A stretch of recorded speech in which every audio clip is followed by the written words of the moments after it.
আপু, একটা গল্প বলো না, নতুন একটা। আচ্ছা, আজ তোমাকে একটা খুব শিক্ষামূলক গল্প। ঝিঝির ডাক আর চারপাশের গা ছমছমে পরিবেশ। চন্দনপুর স্টেশনে ট্রেন থেমেছে। কালীশঙ্কর, দীপক, সুনীল ট্রেন থেকে নেমে স্টেশনের পাশের পথ ধরে বাজারের দিকে এগোচ্ছে। চারপাশে কুয়াশার চাদরে মোড়ানো পরিবেশ। কালী মাস্টার ধীরে ধীরে হাঁটছেন আর মাঝে মাঝে চারিদিকে তাকাচ্ছেন, যেন কিছু খুঁজছেন।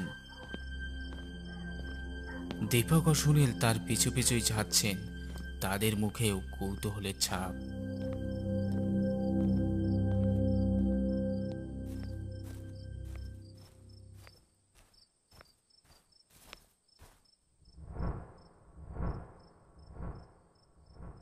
স্যার, এই গভীর রাতে মাছ মাংস কিনতে চান কেন? আমাদের তো জমিদার বাড়িতে যাওয়ার কথা ছিল। স্যার, আপনার এই রহস্যময় কাজগুলো কিন্তু দিন দিন বাড়ছে। জমিদার বাড়িতে কি তাহলে খাওয়া দাওয়ার জম্পেশ আয়োজন করবেন? ভূতের সাথে লড়তে গেলে পেট ভরে শক্তি নিয়ে যেতে হয়। মাছ মাংস খেলে শরীরে বল বাড়ে, জানিস তো। কিন্তু স্যার, আপনি তো এইসব খান না। আপনার সাথে থাকতে থাকতে আমিও খাই না, তাহলে এসব কে খাবে? আরে, আমরা না খেলে এইসব খাবার লোকের অভাব হবে না কেন? আমাদের সুনীল তো আছে, আমাদের সাথে থেকে শাক পাতা ফলমূল খেয়ে দিন কাটাচ্ছে। হ্যাঁ, তা যা বলেছেন স্যার। জমিদার বাড়ি গিয়ে জমিয়ে রান্না করে খাওয়া যাবে। তাহলে আর দেরি কেন, যাও গিয়ে নিয়ে এসো। এই বলে কালীশঙ্কর একটা 500 টাকার নোট সুনীলকে দিল আর সামনেটা একটা দোকানের দিকে ইশারা করে দেখালো। দোকানটি রাস্তার ওই পারে, তখনও খোলা আছে। উপরের বোর্ডের ওপরে লেখা আছে হারানির মাছ মাংসের দোকান। সুনীল মাছ আর মাংস আনতেই কালীশঙ্কর দুটো লাল কাপড়ের থান সুনীলের দিকে ছুড়ে দিয়ে বলল, দুটোকে এই লাল কাপড়ে শক্ত করে পেঁচিয়ে নে, আর আমার ডান পাশে দাঁড়িয়ে পড় দেখিনি।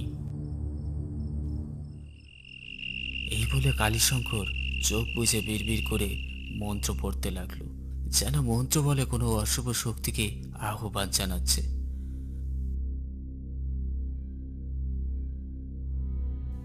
আর কিছুক্ষণের মধ্যেই জঙ্গলের দিক থেকে এক রিক্সাওয়ালা এসে তাদের সামনে দাঁড়ালো। তার চেহারা ভুতুরে, চোখের নিচে কালো গর্ত, যেন কোনো অলৌকিক শক্তি তাকে নিয়ন্ত্রণ করছে। বাবু, আপনি কি জমিদার বাড়িতে যাচ্ছেন? আমি পৌঁছে দিতে পারি। তুমি এই গ্রামের মানুষ? না বাবু, আমি মানুষ, কিংবা মানুষও নয়, তবুও আপনাদের পৌঁছে দিতে এসেছি। মানে, তুমি কে? তুমি কি করে জানলে যে আমরা জমিদার বাড়ি যাচ্ছি?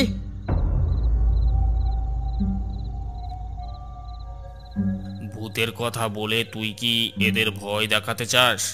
আমার নাম কালীশঙ্কর, যেখানেই ভয় সেখানে আমার শক্তি। চল, কথা না বাড়িয়ে নিয়ে চল আমাদের। রিক্সাওয়ালা একটু থেমে নিঃশব্দে মাথা নোয়ায় আর রিক্সা চালাতে থাকে। চারপাশে কুয়াশাচ্ছন্ন রাত, নীরবতা যেন জমাট বেঁধে রয়েছে। শুধু রিক্সার চাকার গুনগুন শব্দ আর দূরে কোথাও শিয়ালের ডাক ভেসে আসছে।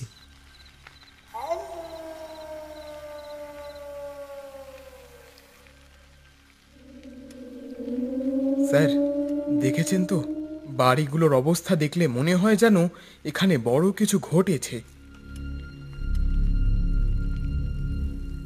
হ্যাঁ, এখানে পরিবেশে এক অদ্ভুত আধার ছড়িয়ে আছে। অভিশাপের ছায়া পড়লে এমনটাই হয়। স্যার, এই জায়গায় তো মনে হচ্ছে সবাই আমাদের দেখছে। এই ঝাপসা আলোয় কিছু চোখে যেন ঝলকাচ্ছে। এটা কি আমাদের ভ্রম? মনে রাখিস, ভ্রম আর বাস্তবতার মাঝখানেই ভয়ের জন্ম। এই আধার আমাদের পরীক্ষা নেবে, কিন্তু আমরা ভয় পেলে ওরা আরো শক্তি পাবে। রিক্সাওয়ালা একবার ঘাড় ঘুরিয়ে তাদের দিকে তাকায়, তারপর আবার সামনের দিকে তাকিয়ে ধীর গলায় বলল, বাবুরা, জমিদার বাড়ির সামনেই নামাই দিয়া চলেই যাইব। এই সময় ওইখানে কেউ যেতে সাহস পায় না। এই গ্রামের মানুষ কয় অভিশাপে এখনো ওইখানে রয়েছে।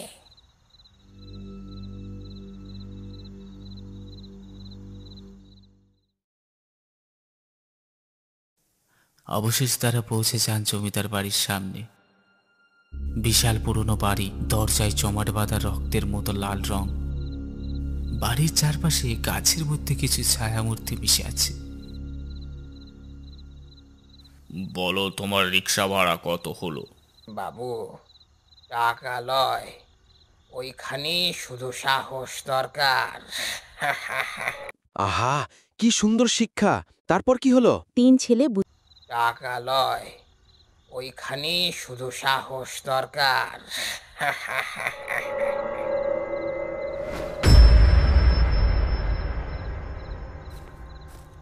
কালীশঙ্কর জমিদার বাড়ির ভিতরে পা রাখতেই ঘরের সমস্ত আলো যেন নিভে গেল। ধুলে জমে থাকা আসবাবপত্র, চারপাশে এক পচা গন্ধ আর একটা চাপা শীতলতা ঘিরে আছে।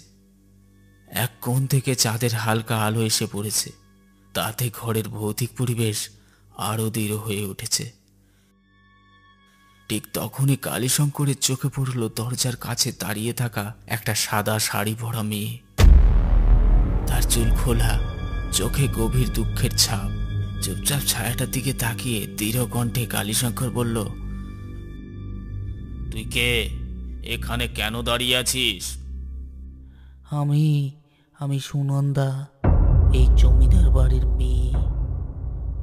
আমাদের পরিবার বহু বছর আগে অভিশাপের মধ্যে আটকা পড়ে আছে। সে এক অদ্ভুত মেয়েলি কণ্ঠে কথাগুলো বলল, যেন যেন কোনো পুরুষ মানুষ মেয়েদের গলায় বলার চেষ্টা করছে। আমি মুক্তি চাই। তুমি কি আমাকে সাহায্য করবে? অভিশাপ? কার অভিশাপ? আমার দাদুর অভিশাপ। তিনি এক তান্ত্রিকের কাছ থেকে ক্ষমতা চুরি করে নিয়েছিলেন, কিন্তু সেই তান্ত্রিক বিশ্বাসঘাতকতা সহ্য করতে পারেনি। সে অভিশাপ দিয়ে গেছে আমার পরিবারকে। আমি এখানে আটকা পড়ে আছি, এই ঘরে বন্দি। স্যার, এই মেয়েটা সত্যি না মিথ্যে বলছে সেটা আমরা কি জানি? ভূতের কাহিনী যতই সত্য হোক, তাদের কথায় সব সময় সততা থাকে না। সুনন্দা, তুই কি সত্যি জমিদার বাড়ির মেয়ে? তোর কথা প্রমাণ কর, নইলে। সুনন্দার মুখে ক্ষণিকের জন্য দ্বিধার ছাপ, তার চোখে আতঙ্কের ছায়া। সে কিছুটা পিছিয়ে যায়, যেন তার সত্যিকারের পরিচয় প্রকাশ পেতে চলেছে। আমি বুঝতে পেরেছি তুই কে। তুই জমিদার পরিবারের কেউ নোস। তুই সেই তান্ত্রিক যে অভিশাপ দিয়ে গেছে। আমার সামনে নাটক করে নিজেকে লুকিয়ে রাখার চেষ্টা করছিস কেন? মেয়েটার মুখ ক্রমশ বিকৃত হয়ে যায়, তার চোখে এক অদ্ভুত রক্তিম আভা, মুখে বিকৃত হাসি ফুটে ওঠে। আসলে সেই মেয়েটি ছদ্মবেশী সেই তান্ত্রিকের আত্মা, যাকে তার অভিশাপ চক্র থেকে মুক্ত করা অত সহজ নয়।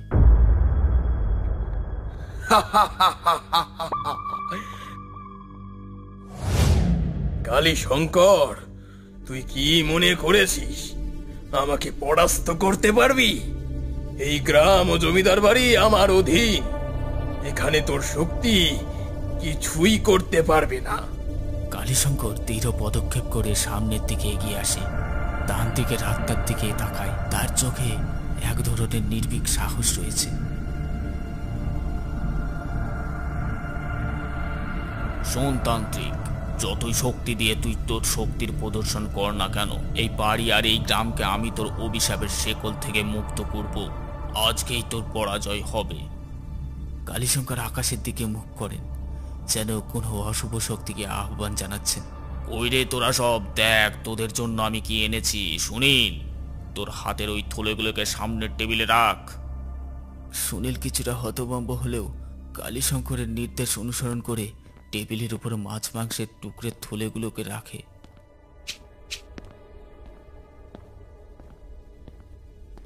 মুহূর্তের মধ্যে যেন মাছ মাংসের টুকরোগুলো অদৃশ্য শক্তির আভাসে আকাশে ভাসতে থাকে, এক এক করে উড়ে যেতে থাকে। তান্ত্রিকের আত্মা চিৎকার করতে থাকে, না, তোরা এসব খাস না। এই কালী শঙ্করের এসব তন্ত্র সিদ্ধ খেলে তোরা ভস্মে পরিণত হবি। কালী শঙ্কর আমার শক্তি দুর্বল করার জন্য এসব ছল করেছে। কালীশঙ্কর ঝুলি থেকে তান্ত্রিকের শক্তি নাশের জন্য এক পুঁথির ব্যাগ বার করেন। ব্যাগে রয়েছে মন্ত্রলিপ্ত পবিত্র ভস্ম। তিনি তা চারপাশে ছড়িয়ে দেন আর মন্ত্র পড়তে শুরু করেন। ধীরে ধীরে চারপাশে এক শক্তিশালী আলোর বলয় তৈরি হয়। তান্ত্রিকের আত্মা যন্ত্রণায় চিৎকার করতে থাকে, তার দেহ ধীরে ধীরে ক্ষীণ হতে থাকে। না, এটা পারবি না তুই। পারবি? আমি এত সহজে হার মানবো না। তুই নিজের লোভের শিকার তান্ত্রিক। আজ এই জমিদার বাড়ি মুক্ত হবে তোর অভিশাপ থেকে।